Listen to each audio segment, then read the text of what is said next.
Dagon and Other Macabre Tales. The Tomb. Sedibus ut saltum placidis in morte quiescam. Virgil. In relating the circumstances which have led to my confinement within this refuge for the demented, I am aware that my present position will create a natural doubt of the authenticity of my narrative. It is an unfortunate fact that the bulk of humanity is too limited in its mental vision to weigh with patience and intelligence those isolated phenomena seen and felt only by a psychologically sensitive few which lie outside its common experience. Men of broader intellect know that there is no sharp distinction betwixt the real and the unreal, that all things appear as they do only by virtue of the delicate individual physical and mental media through which we are made conscious of them. But the prosaic materialism of the majority condemns as madness the flashes of super-sight which penetrate the common veil of obvious empiricism. My name is Jervis Dudley, and from earliest childhood I have been a dreamer and a visionary. Wealthy beyond the necessity of a commercial life, and temperamentally unfitted for the formal studies and social recreations of my acquaintances, I have dwelt ever in realms apart from the visible world, spending my youth and adolescence in ancient and little-known books, and in roaming the fields and groves of the region near my ancestral home. I do not think that what I read in these books or saw in these fields and groves was exactly what other boys read and saw there, but of this I must say little, since detailed speech would but confirm those cruel slanders upon my intellect which I sometimes overhear from the whispers of the stealthy attendants around me. It is sufficient for me to relate events without analyzing causes. I have said that I dwelt apart from the visible world, but I have not said that I dwelt alone. This no human creature may do, for lacking the fellowship of the living, he inevitably draws upon the companionship of things that are not or are no longer living. Close by my home there lies a singular wooded hollow, in whose twilight deeps I spent most of my time, reading, thinking, and dreaming. Down its moss-covered slopes my first steps of infancy were taken, and around its grotesquely gnarled oak trees my first fancies of boyhood were woven. Well did I come to know the presiding dryads of those trees, and often have I watched their wild dances in the struggling beams of a waning moon, but of these things I must not now speak. I will tell only of the lone tomb in the darkest of the hillside thickets, the deserted tomb of the Hydes, an old and exalted family whose last direct descendant had been laid within its black recesses many decades before my birth. The vault to which I refer is of ancient granite, weathered and discolored by the mists and dampness of generations. Excavated back into the hillside, the structure is visible only at the entrance.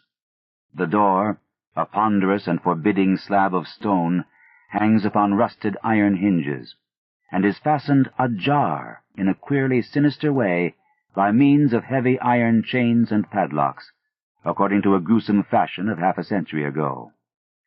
The abode of the race whose scions are here inurned had once crowned the declivity which holds the tomb, but had long since fallen victim to the flames which sprang up from a disastrous stroke of lightning. Of the midnight storm which destroyed this gloomy mansion, the older inhabitants of the region sometimes speak in hushed and uneasy voices, alluding to what they call divine wrath, in a manner that in later years vaguely increased the always strong fascination which I felt for the forest-darkened sepulchre. One man only had perished in the fire. When the last of the Hydes was buried in this place of shade and stillness, the sad urnful of ashes had come from a distant land, to which the family had repaired when the mansion burned down. No one remains to lay flowers before the granite portal, and few care to brave the depressing shadows which seem to linger strangely about the water-worn stones. I shall never forget the afternoon when first I stumbled upon the half-hidden house of death. It was in midsummer, when the alchemy of nature transmutes the sylvan landscape to one vivid and almost homogeneous mass of green, when the senses are well-nigh intoxicated with the surging seas of moist verdure and the subtly indefinable odors of the soil and the vegetation. In such surroundings, the mind loses its perspective. Time and space become trivial and unreal, and echoes of a forgotten prehistoric past beat insistently upon the enthralled consciousness. All day I had been wandering through the mystic groves of the hollow, thinking thoughts I need not discuss, and conversing with things I need not name. In years, a child of 10, I had seen and heard many wonders unknown to the throng, and was oddly aged in certain respects. When, upon forcing my way between two savage clumps of briars, I suddenly encountered the entrance of the vault, I had no knowledge of what I had discovered. The dark blocks of granite, the door so curiously ajar, and the funereal carvings above the arch aroused in me no associations of mournful or terrible character. Of graves and tombs I knew and imagined much, but had, on account of my peculiar temperament, been kept from all personal contact with churchyards and cemeteries.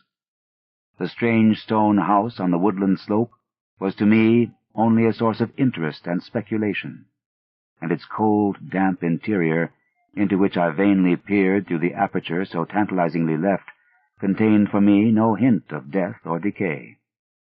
But in that instant of curiosity was born the madly unreasoning desire which has brought me to this hell of confinement.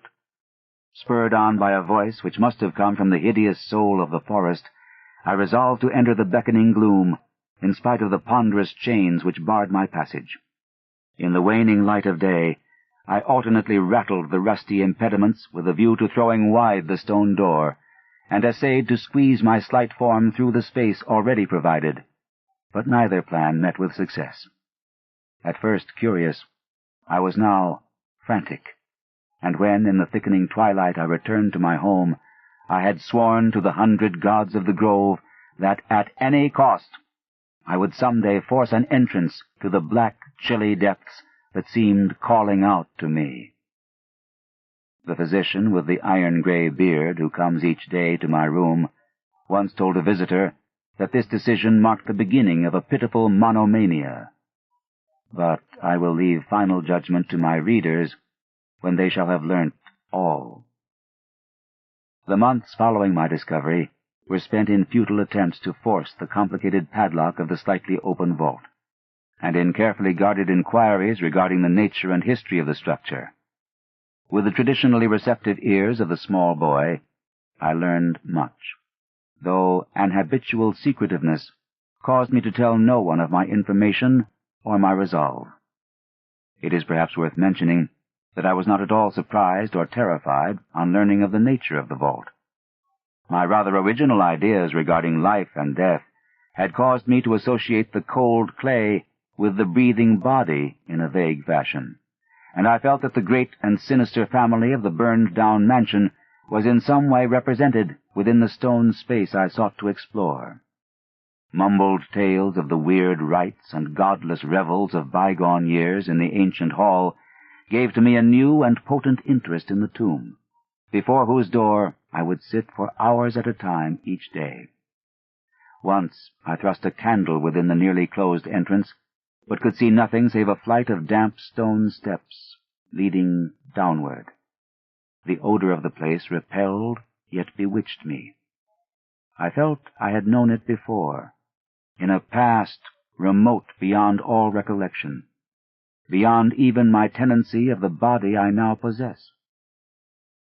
The year after I first beheld the tomb, I stumbled upon a worm-eaten translation of Plutarch's Lives in the book-filled attic of my home. Reading the life of Theseus, I was much impressed by that passage telling of the great stone beneath which the boyish hero was to find his tokens of destiny whenever he should become old enough to lift its enormous weight. This legend had the effect of dispelling my keenest impatience to enter the vault, for it made me feel that the time was not yet ripe. Later, I told myself, I should grow to a strength and ingenuity which might enable me to unfasten the heavily chained door with ease. But until then, I would do better by conforming to what seemed the will of fate. Accordingly, my watches by the dank portal became less persistent, and much of my time was spent in other, though equally strange, pursuits. I would sometimes rise very quietly in the night, stealing out to walk in those churchyards and places of burial from which I had been kept by my parents. What I did there, I may not say, for I am not now sure of the reality of certain things. But I know that on the day after such a nocturnal ramble, I would often astonish those about me with my knowledge of topics almost forgotten for many generations. It was after a night like this that I shocked the community with a queer conceit about the burial of the rich and celebrated Squire Brewster, a maker of local history who was interred in 1711, and whose slate headstone, bearing a graven skull and crossbones, was slowly crumbling to powder. In a moment of childish imagination, I vowed not only that the undertaker, Goodman Simpson, had stolen the silver-buckled shoes, silken hose, and satin small clothes of the deceased before burial, but that the squire himself, not fully inanimate, had turned twice in his mound-covered coffin on the day after interment. But the idea of entering the tomb never left my thoughts, being indeed stimulated by the unexpected genealogical discovery that my own maternal ancestry possessed at least a slight link with the supposedly extinct family of the Hydes. Last of my paternal race, I was likewise the last of this older and more mysterious line. I began to feel that the tomb was mine, and to look forward with hot eagerness to the time when I might pass within that stone door and down those slimy stone steps in the dark. I now formed the habit of listening very intently at the slightly open portal, choosing my favorite hours of midnight stillness for the odd vigil. By the time I came of age, I had made a small clearing in the thicket before the mold-stained facade of the hillside, allowing the surrounding vegetation to encircle and overhang the space like the walls and roof of a sylvan bower. This bower was my temple, the fastened door my shrine, and here I would lie outstretched on the mossy ground, thinking strange thoughts and dreaming strange dreams. The night of the first revelation was a sultry one. I must have fallen asleep from fatigue, for it was with a distinct sense of awakening that I heard the voices. Of those tones and accents I hesitate to speak. Of their quality I will not speak, but I may say that they presented certain uncanny differences in vocabulary, pronunciation, and mode of utterance. Every shade of New England dialect, from the uncouth syllables of the Puritan colonists to the precise rhetoric of 50 years ago, seemed represented in that shadowy colloquy, though it was only later that I noticed the fact. At the time, indeed, my attention was distracted from this matter by another phenomenon, a phenomenon so fleeting that I could not take oath upon its reality. I barely fancied that as I awoke, a light had been hurriedly extinguished within the sunken sepulchre. I do not think I was either astounded or panic-stricken, but I know that I was greatly and permanently changed that night.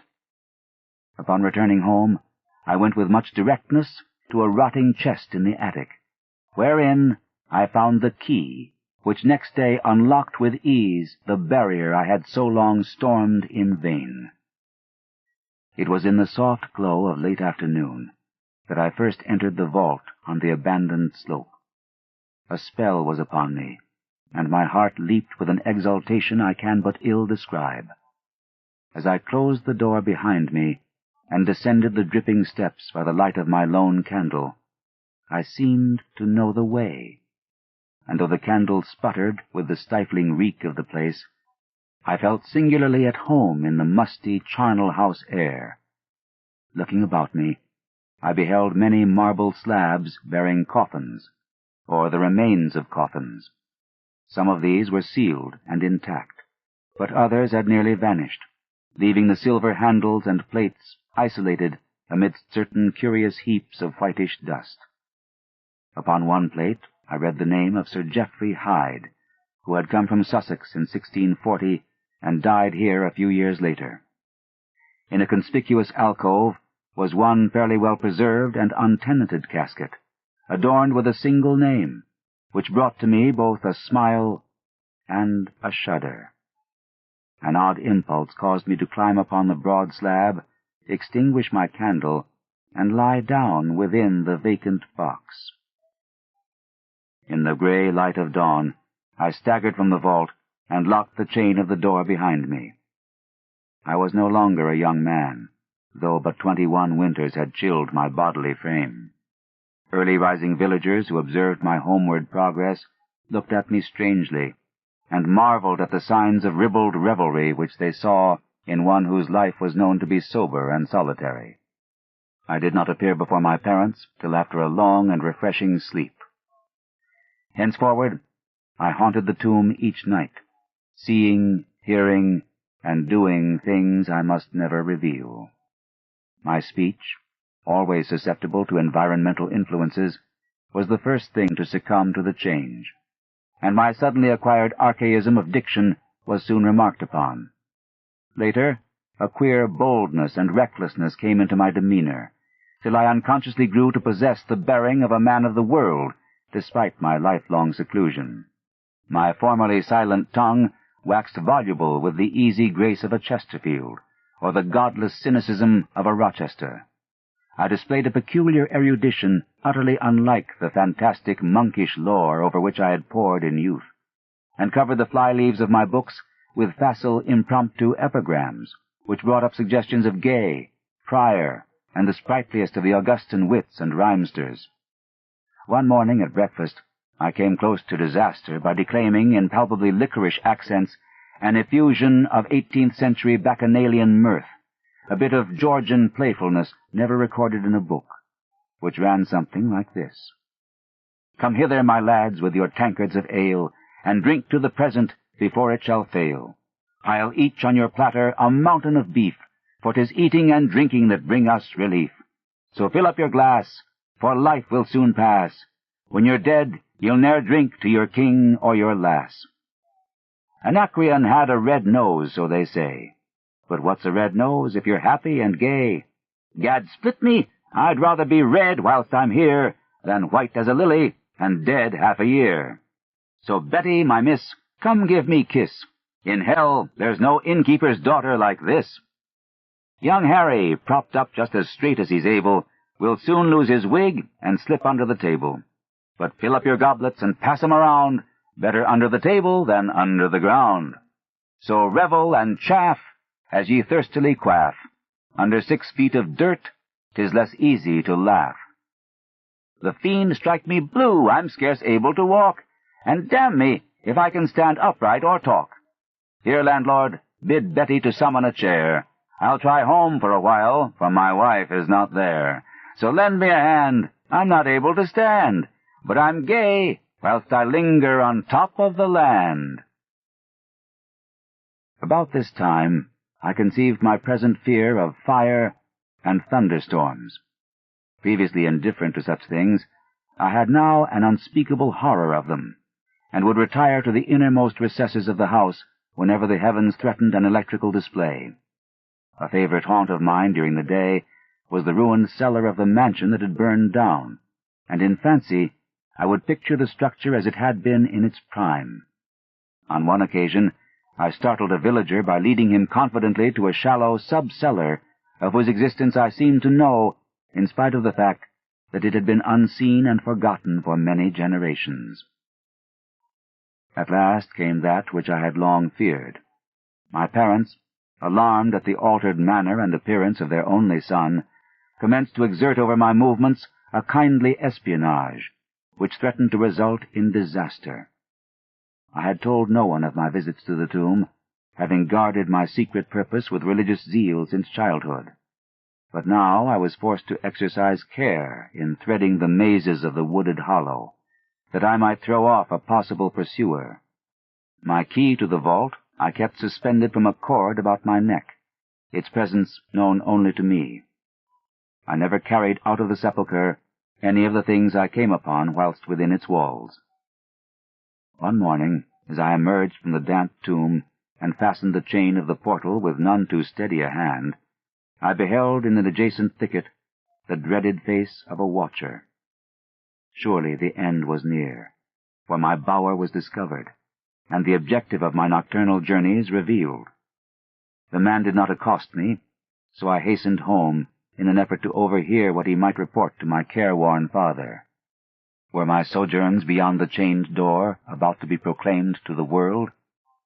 Imagine my delighted astonishment on hearing the spy inform my parent in a cautious whisper that I had spent the night in the bower outside the tomb. My sleep-filmed eyes fixed upon the crevice where the padlocked portal stood ajar. By what miracle had the watcher been thus deluded? I was now convinced that a supernatural agency protected me. Made bold by this heaven-sent circumstance, I began to resume perfect openness in going to the vault, confident that no one could witness my entrance. For a week I tasted to the full the joys of that charnel conviviality which I must not describe, when the thing happened, and I was borne away to this accursed abode of sorrow and monotony. I should not have ventured out that night, for the taint of thunder was in the clouds, and a hellish phosphorescence rose from the rank swamp at the bottom of the hollow. The call of the dead, too, was different. Instead of the hillside tomb, it was the charred cellar on the crest of the slope, whose presiding demon beckoned to me with unseen fingers.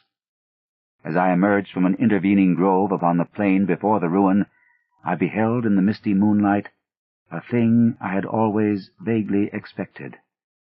The mansion, gone for a century, once more reared its stately height to the raptured vision, every window ablaze with the splendor of many candles. Up the long drive rolled the coaches of the Boston gentry, whilst on foot came a numerous assemblage of powdered exquisites from the neighboring mansions. With this throng I mingled, though I knew I belonged with the hosts rather than with the guests. Inside the hall were music, laughter, and wine on every hand. Several faces I recognized, though I should have known them better had they been shriveled or eaten away by death and decomposition. Amidst a wild and reckless throng, I was the wildest and most abandoned. Gay blasphemy poured in torrents from my lips, and in my shocking sallies I heeded no law of God, man, or nature. Suddenly, a peal of thunder, resonant even above the din of the swinish revelry, clave the very roof, and laid a hush of fear upon the boisterous company. Red tongues of flame and searing gusts of heat engulfed the house, and the roisterers, struck with terror at the descent of a calamity which seemed to transcend the bounds of unguided nature, fled shrieking into the night. I alone remained, riveted to my seat by a groveling fear which I had never felt before. And then a second horror took possession of my soul. Burnt alive to ashes, my body dispersed by the four winds, I might never lie in the tomb of the Hydes. Was not my coffin prepared for me? Had I not a right to rest till eternity amongst the descendants of Sir Geoffrey Hyde? I would claim my heritage of death, even though my soul goes seeking through the ages for another corporeal tenement to represent it on that vacant slab in the alcove of the vault. Jervis Hyde should never share the sad fate of Palinurus. As the phantom of the burning house faded, I found myself screaming and struggling madly in the arms of two men, one of whom was the spy who had followed me to the tomb. Rain was pouring down in torrents, and upon the southern horizon were flashes of the lightning that had so lately passed over our heads. My father, his face lined with sorrow, stood by as I shouted my demands to be laid within the tomb, frequently admonishing my captors to treat me as gently as they could. A blackened circle on the floor of the ruined cellar told of a violent stroke from the heavens, and from this spot a group of curious villagers with lanterns were prying a small box of antique workmanship which the thunderbolt had brought to light. Ceasing my futile and now objectless writhing, I watched the spectators as they viewed the treasure trove, and was permitted to share in their discoveries.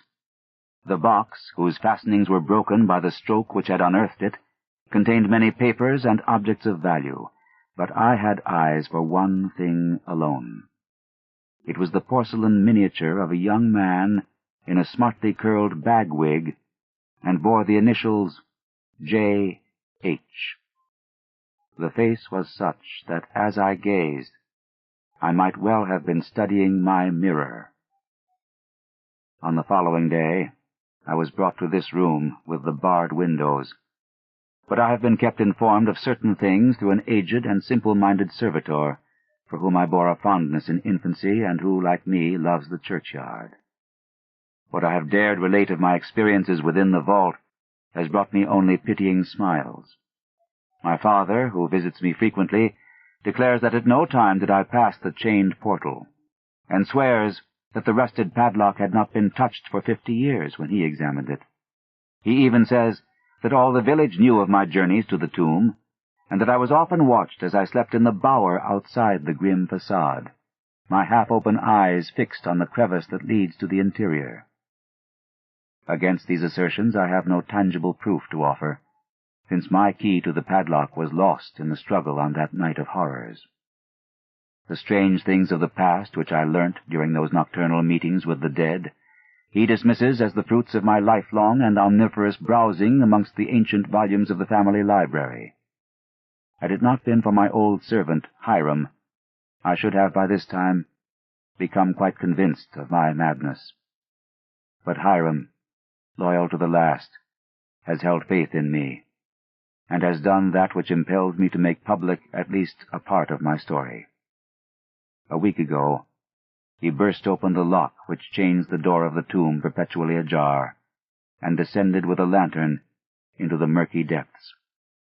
On a slab in an alcove, he found an old but empty coffin, whose tarnished plate bears the single word, Jervis. In that coffin, and in that vault, they have promised me I shall be buried.